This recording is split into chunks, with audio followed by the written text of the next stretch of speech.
What's up, everybody, and welcome back. Today we are going to be breaking down the UFC on ESPN 43 Vera versus Sandhagen card, right? Obviously the card headlined by Chito Vera and Corey Sandhagen, two of the UFC's top bantamweights, and that's like I think that's the best division in the UFC right now, and probably the best if it's, you get some over in one, like there are some divisions in one and in Bellator, right, where you have a really deep division over there that's really talented, but I think it goes without saying that generally, if a division is super deep in the UFC, it's probably the deepest division in all of MMA, right? So I think bantamweight is the deepest division in all of MMA, right? Not just the UFC, but Vera versus Sandhagen is a crazy matchup, and I think a really good fight between two,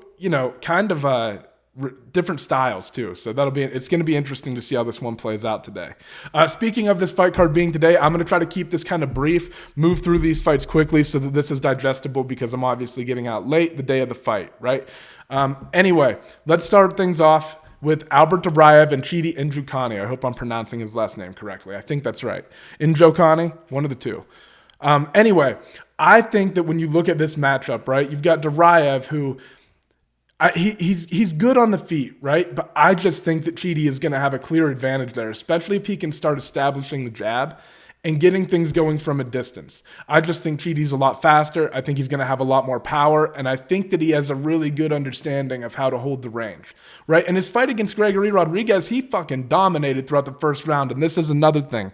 Chidi's very effective in the clinch, right? I just think it was a matter of he ran too hot too fast in the first round, and he burned himself out, and then Gregory was able to take over and pick up the win in the second and get him out of there. So for Chidi, and we'll talk about this again in the main event, but I really think an important piece in this one is energy management, right? Don't get too excited, stay calm, keep hitting him with things, and the finish will come over time, right? That's part of like getting your UFC experience under you too, Like how many fights does Chidi have in the UFC? I know he has a few, but I feel like, that Rodriguez one is a good example of you're not always going to get guys out of there. So this will be his fourth fight in the UFC, right? And by the way, 22 wins, 14 of them are knockouts.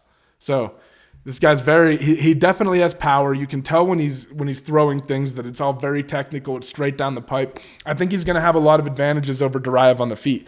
That's not to say that Duraev, right, can't get things going. I think that Duraev has a good chance to land every so often in this fight, but he has to be mixing in level changes and constantly be willing to make Chidi think about the threat of the takedown. If he doesn't and it becomes a kickboxing match, right, where Chidi's able to hold the range, I think he has a clear advantage in this fight on the feet. So for Duraev, the key, I think, is going to be pressuring Njokuani backwards, right, keeping him on his back foot, trying to get him up against the cage, and then understanding, because this is the thing too, Chidi is very good in the clinch. So you got to understand that your first takedown attempt up against the cage might not work. Your second might not work. Your third might not work, but you got to keep hunting it and pressuring it until you find success once.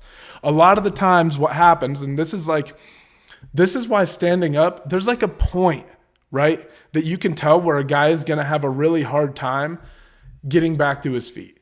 Like, when the fight initially goes to the ground, and this is what Leon Edwards actually did last weekend, he did such a great job of against Usman. When it gets to the ground, you need to immediately start building your frames and starting to get back to your feet. Once your opponent passes into something like side control, right, and he has a clear advantage in his ability to pin you and just hold you down and lay ground and pound, right? That's when gravity's really on your side. Man, you see a lot of guys get fucked. And this is something Volkanovski did a great job against Islam, right? He'd never let things go for too long. And when he did, when it passed that certain point that I was talking about, it becomes much harder to get up. Like once you get stuck in a certain position, especially if your opponent can pass your hips, right? Or if you start accepting guard too much, like if you just keep your legs closed and the person's getting off ground and pound, that's not good for you. It's not bad to play guard, but you have to, we're going to talk about this in the next fight too. You have to threaten with submissions or something if you're going to be in guard and use that as an opportunity to get feet to the hips or wrestle back up to your feet. That's what you have to do on the ground if you're not throwing up legitimate. And your submission attempt should be legitimate from the back, right? Anyway, my point is just that it's going like I think once Duraev, if his path to victory is, I think, up against the cage, if he can find that first takedown and just make it a little bit difficult, right? Make Chidi go through some barriers, I think it could start going in Duraev's direction, because I think that Chidi's grappling experience off of his back is not going to be good enough once he goes down to keep that from recurring repeatedly. There's also something mentally that happens once you take your opponent down, and it gets easier to be taken down again generally, especially if you can't get right back up to your feet again immediately. So I think Chidi is going, if it goes in this direction, I think Chidi is going to do a very good job of initially stuffing the takedowns, working in the clinch, and getting elbows.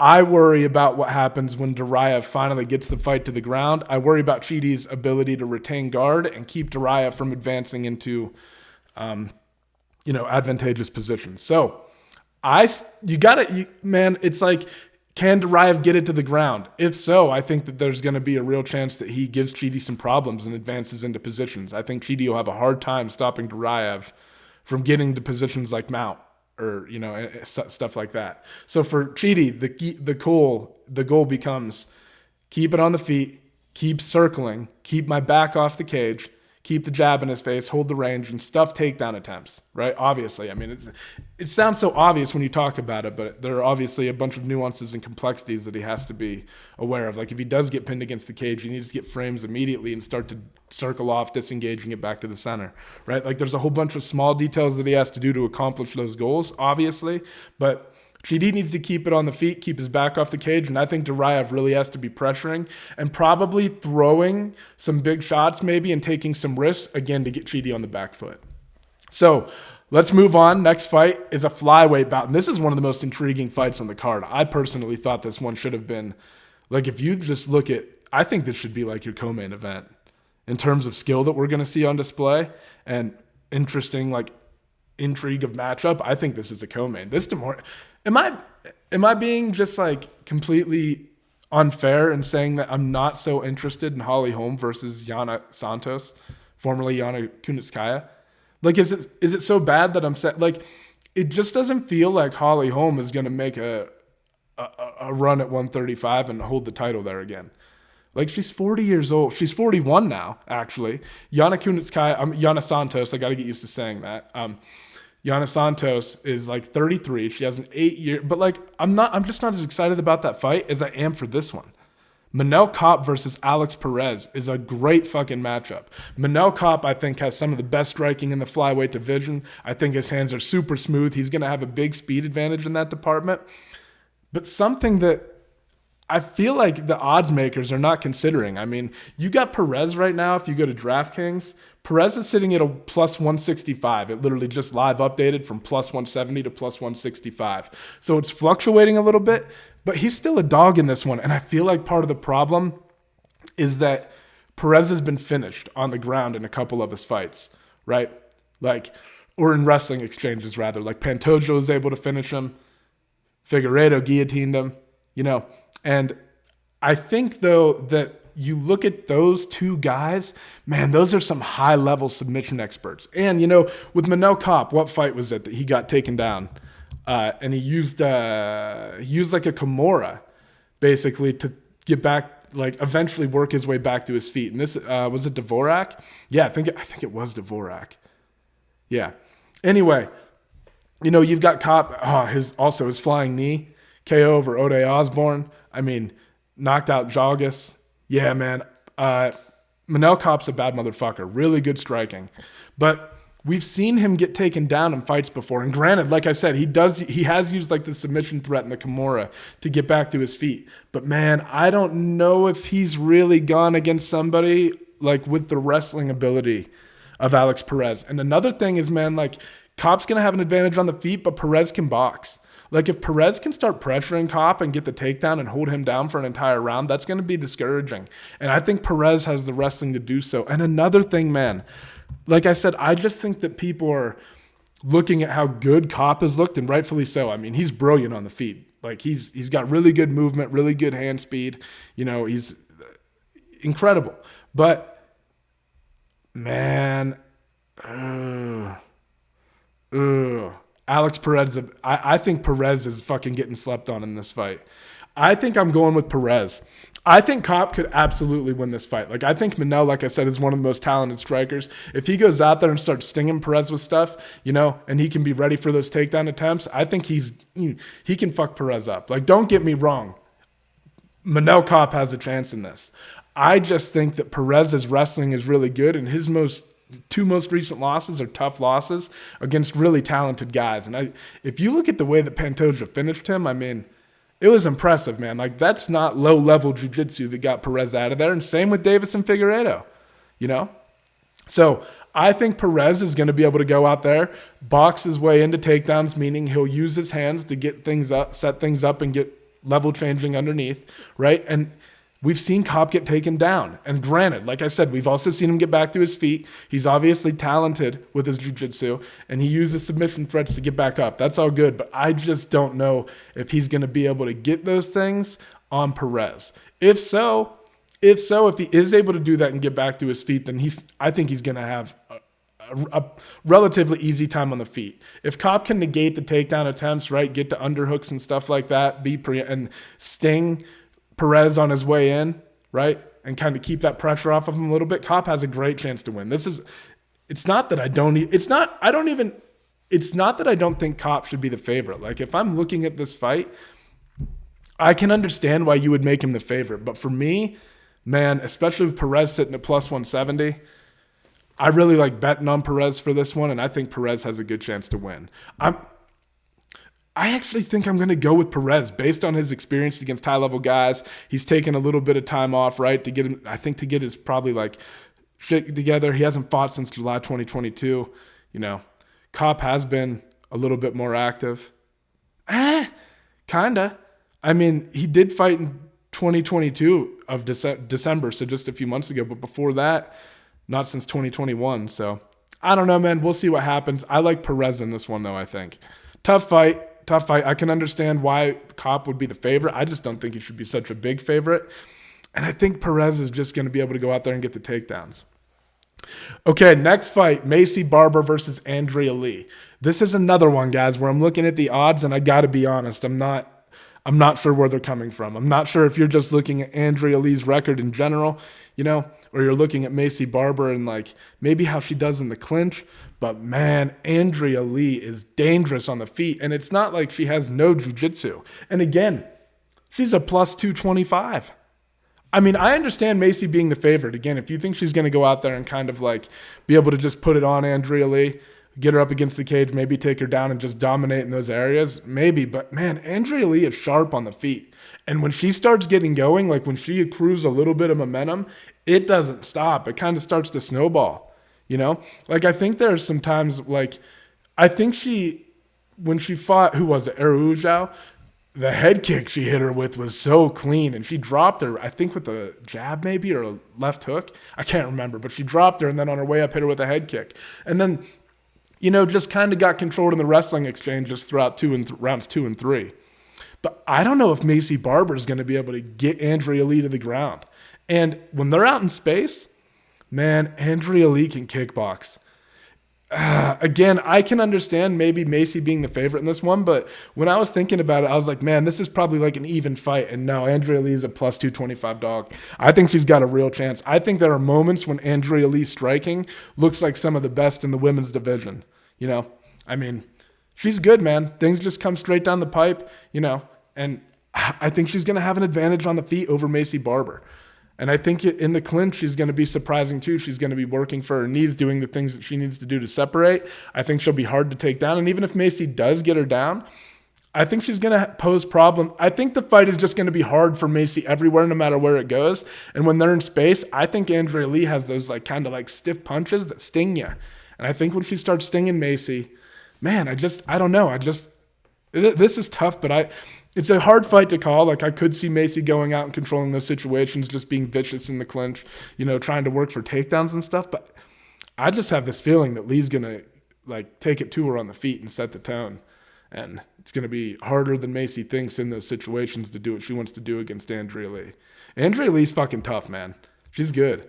I think she's talented, and I think she's going to learn a lot from her last fight and getting taken down in those spots. So that'll definitely be a part of her game that she's probably focused on. So we'll see. She's also someone who I think looks like, despite her most recent outing against Araujo, I really think that she's somebody who, like I said, when she's on, she looks brilliant sometimes. And, she's had some tough losses throughout her career to like Modafferi, Murphy, Joanne Wood, but Araujo, obviously. But, man, if she can get her hands going against Macy, I think it's going to give her problems. Anyway, moving on.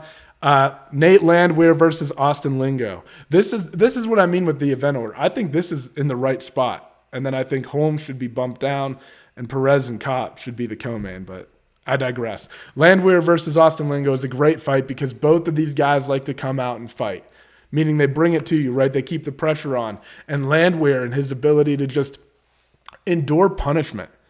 I mean, in that fight against, my God, I'm struggling with the matchups. Nate Landwehr. Let me see. I gotta get the name right. Sorry, guys. David Onama. In that fight, man, I mean, I thought he was knocked out in the first round, and then he bounced back, and he just keeps coming, and he's so entertaining. He engages the crowd. Man, this is a great matchup, and Austin Lingo is a guy who just kind of like keeps his foot on the gas pedal, keeps pressuring you, comes at you with the kind of simplistic game plan, but it's effective, right? He's just kind of boxing, leg kicking his way in. Man, I think that Landwehr, though, when you look at him, he's actually very technically talented. Like his fights have been wars, and he's eaten some big shots, and like he does get hit, right? Which could be a problem against Lingo, who's a guy who's going to pressure forward and probably capitalize on that if he does sting you and use it to maybe get you to the ground. But I think Landwehr, if you look at how he framed off of Onama and stuff in that fight when they were in the clinch, the way he would land his elbows, man, he's violent, but he's technically violent. I really like his style. I really like him in this matchup. I just think that he's more technically competent than Austin Lingo. And yeah, they both have this like brawling style, but man, Nate's good. Nate's good. Sometimes that technique gets overshadowed by the fact that you're just out there in a war, but the stuff that he does, I'm not saying he's a little defensively irresponsible at times, right? I feel like that happens. Like, okay, yes, you can pick that flaw out in his game, but in terms of how he implements his offense and his techniques and stuff, and especially how he deals with getting into clinch situations when guys are initiating the takedown and he's up against the cage, like when he gets into those spots, man, he's really good at landing elbows. He disengages. He hits people off the break. He's really good there. It's like he gets into dirty fights, but they're technical dirty fights, man. Like if you look at the thing, I'm telling you, watch him, and it's like, damn, this kid has some fucking skills. I think he's just a more skillful fighter than Austin Lingo. I think Austin Lingo is going to have less tools in the toolbox overall, less variety, less angles on a strike. I think Landwehr has a lot of different angles that he throws from. That makes things a little bit complicated too. He's willing to go to the body consistently. And not that Lingo isn't, but I feel like Landwehr just like naturally mixes all these things together a little bit more well than Lingo does at this point in his career. Landwehr's 16-4 too, man. Like he's got 20 fights compared to Lingo's 10. That's a big difference in experience. And, I think Landwehr is a decent favorite in this one. Yeah, he's at minus 200. I think the odds are probably just about right on this one, right? You could throw a little money down on Lingo if you think, but I really think that Landwehr is just, despite his style, is a more technically sound fighter. All right, our co-main event, Holly Holm versus Yana Santos, formerly Yana Kunitskaya. I was fucking struggling to find her on the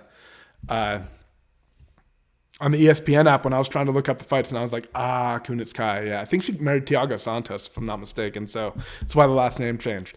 Anyway, this is, I'm going to come off like rude, and I hate to be disrespectful in this way about like fighters and stuff, but man, Holly Holm she's a big name, yes, but like I'm not that excited about this matchup, man. I just don't think that Holm is going to go on a real like title run. She's 41 years old. Santos is 33. Santos is a significant some of the odds in this don't really make sense to me. Santos is a plus 205 underdog. She's 8 years younger than Holly Holm. Holly Holm, though, is kind of and this is the other thing, too, I think, why I'm not excited. Holly looks significantly slower on the feet, right? And I think that her timing and stuff is just a little bit off. Her ability to make reads, get out of the way of things is a little bit off. I think that Santos is just going to look cleaner there. But Holly's adopted this style, man, where she just kind of like pins you up against the cage, and that's where we're at for the fight. Like, if I can just hold you here, I don't even care if I get the takedown. I'm just crushing you. This is going to be, if Holly Holm wins, it'll probably be a boring fight. I think Santos is going to win, though. I think Santos is going to know those problems are coming. You know Holly's style now. You're younger. You got to be able to just like keep her off of you and keep things at a distance. There's going to come a point where Holly's going to really struggle to keep up with these girls. And when is it? I'm just betting on the fact that it's probably now, you know? Like, this is probably a fight where Santos might not even be more skilled than Holly, but she's younger, and I think that starts to matter at some point. I got Santos in this fight, and guys, I hate to sound like a bummer. I hate to sound like a drag. I can't get that excited for this one. I don't think it'll be an exciting fight. I think Holm will just pin her up against the cage, and that'll be Holly's whole entire goal. Let me just hold her up against the cage and like work some like knees and baby punches in for the entire round. If she's doing nothing, I'm winning. That's, I think, kind of the mentality she's adopted. And maybe I'm wrong, but I just feel like that's how it plays out if Holly wins. If Yana wins, she's able to negate those things. She comes prepared, and the fight kind of stays in the center where she'll be a little bit quicker and a little bit faster, despite maybe not even being as technically sound in terms of just watching how the technique is displayed. But I just think the speed gap's going to be too big, and I like bet in age gaps like this. I really like taking the younger fighter, especially when I'm betting. So for plus 205 on Yana Santos, hard to pass up. Anyway, finally, we've reached the main event. And like I said, bantamweight is fucking stacked right now. Probably the most stacked division in all of MMA. And these are two of the top contenders in that division. Corey Sandhagen versus Marlon Cheeto Vera. Fucking great matchup. And kind of two different styles. And we talked a little bit earlier about, energy management, and it's going to be important here because Vera kind of has this style where his hands are just up and he's just kind of consistently marching you down, right? Throwing somewhat, he's going to have more basic techniques than Sandhagen, but that doesn't mean that they're not effective. Vera's very good with his footwork. Like I said, he can pressure. He just holds a consistent pace throughout the entire fight. And I think that's why even though it's a little bit older, guys like Cruz, you see him pick up these finishes a little bit later in the fight because he holds true to his style. And, you've heard Corey kind of criticize that, but I actually think it's a strength of Vera. And granted, it's like kind of the combination of these two things too. Like Petr Yan is a little bit of a slow starter, but Corey, I think, started a little bit too fast in that fight. And as his volume slowed down, Yan started to pick up, and that's what cost him the fight. So if Vera's energy stays consistent, you could see him start to take over in the 4th and 5th rounds. And the thing is, Corey uses a lot of movement in his fight. He's trying to pull you in and out of things. He uses some lateral movement. He'll try to, like I said, he'll try to get you moving into flying knees. He works his boxing. He'll throw takedown attempts in too. I like that layer that we saw in the Song Yadong fight. Like, show that that's there. He has really good jiu-jitsu. I mean, one thing that Corey does consistently, though, that does make me a little nervous, he exposes his back when he gets into grappling situations, and he does it when he throws spinning stuff. But you don't want to take that away because that's part of what makes him so creative on the feet. I mean, look at how he finished Marias. So, it's just finding good times to throw those things and making sure that it's safe and that you're not creating situations where Cheeto can get to your back. So, good matchup. I think Vera's a little bit underrated on the ground as well. I think he's dangerous everywhere. I think we could see some really cool grappling transitions play out in this one. Overall, though, I think Sandhagen has a slight edge on the ground. But I got Sandhagen in this fight. I think like we said, I think the difference between Corey Sandhagen being a world champion right now and not being a world champion is just like energy and pacing and kind of management, right? I think if he can disperse his energy a little bit more evenly over the 5 rounds, I think he's just going to outpoint Vera. I think he's going to have more volume. I think he's more creative with his techniques. He'll be a little bit more flashy. I think he'll create more openings and opportunities, right? What he has to be careful of is getting into that second round and also, you got to be careful. Like, you can get tricked into finding so much success against Vera that you're throwing a lot of stuff if you're landing more. Because Sandhagen throws a lot and he's accurate. So I think he is going to be touching Vera. But again, Vera's just going to hold a consistent pace and keep marching, keep throwing those front kicks that he's so great with. Keep boxing, right? Just keeping that pace, just holding it the entire time. It'll be steady whether he's getting hit or not. Sandhagen has to be careful if he starts touching Vera early, not to get too wound up in that and not to get too excited about that, right? Like, and to use load management. Because if you start outputting too much in rounds 1 and 2, Vera could start taking over in 3, 4, and 5. Because, yeah, you're hitting him and finding success, but he's just still coming. He's just still coming, right? He's just still coming here. So for Sandhagen, I think load management is super important. If he disperses, like, if everything is evenly out over the 5 rounds or to the best of his, like, ability, even to get to, like, if you can get to 4 and disperse all your energy, you know, like, throughout those rounds. I'm not even using that word, right? Probably fucking not. But anyway, it's just got to be even, right? You don't want to output too much energy, burn yourself out, and let Vera take over. That's, I think, what this whole fight kind of boils down to. I think if Sandhagen is cool, calm, and collected, he's better on the feet. He has more variety on the feet. He's going to mix things up more naturally, right? He's going to go for a little bit more explosive techniques. I just think he's going to be able to find and create openings at a much higher frequency than Vera is. But if he burns himself out, Vera's going to start to take over, and that's when that consistency and those fundamentals and that little bit less flashy, like having a little less in the toolbox, that's when everything starts to come into play, and that's when things matter, right?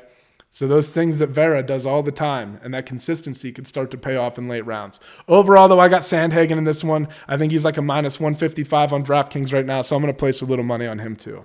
But that's going to wrap this one up, guys. Thank you guys so much for tuning in. I appreciate it. If you guys enjoy the content, do me a favor, subscribe, give it a thumbs up, all that good shit that we have to ask you to do, right? And then let me know what you guys think of the matchups down in the comments, right? Let me know who you think's going to win.